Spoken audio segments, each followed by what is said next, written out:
Good day and welcome back to the Vitality Project. I'm Dr. Bob. Yesterday, we completed our introduction of the entire cycle of addiction. And I asked you to identify in your own life any addictive behavior that you may recognize, including initial cravings, actual intoxication or the rush of the addiction, then to look at the come down or the withdrawal, and then to follow that up by looking at how it is that it moves back into craving again, hence the cycle. What did you discover? We've established how key this understanding of the full cycle of addiction is. You know, many people assume that the actively addicted individual may well be erratic in their thoughts, their feelings, their behaviors when they're high or intoxicated. Most people get that.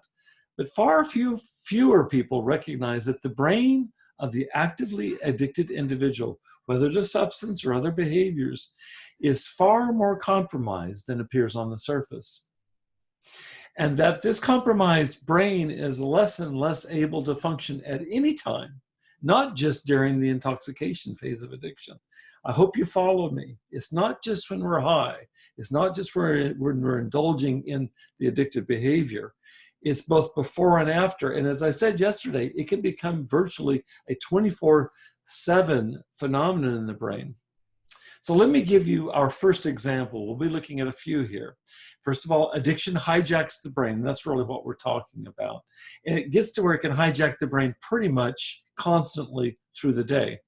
And so we're going to focus on three primary forms of this hijack, these next few posts.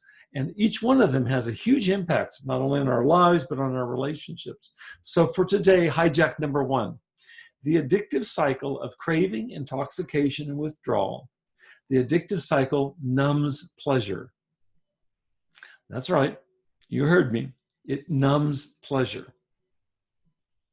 I'll be going more deeply into this, but let's just start with this for today. And let's start by asking you to examine for yourself when you've been enslaved by a substance or a behavior that is addicted. I want you to explore how you've experienced yourself, perhaps a gradual reduction over time in normal pleasures, where things you may have enjoyed. It could be close relationships, it could be a fulfilling job, it may be fun hobbies, it could even be your favorite foods or TV shows. All of these can begin to lose their luster, and oftentimes do in active addiction.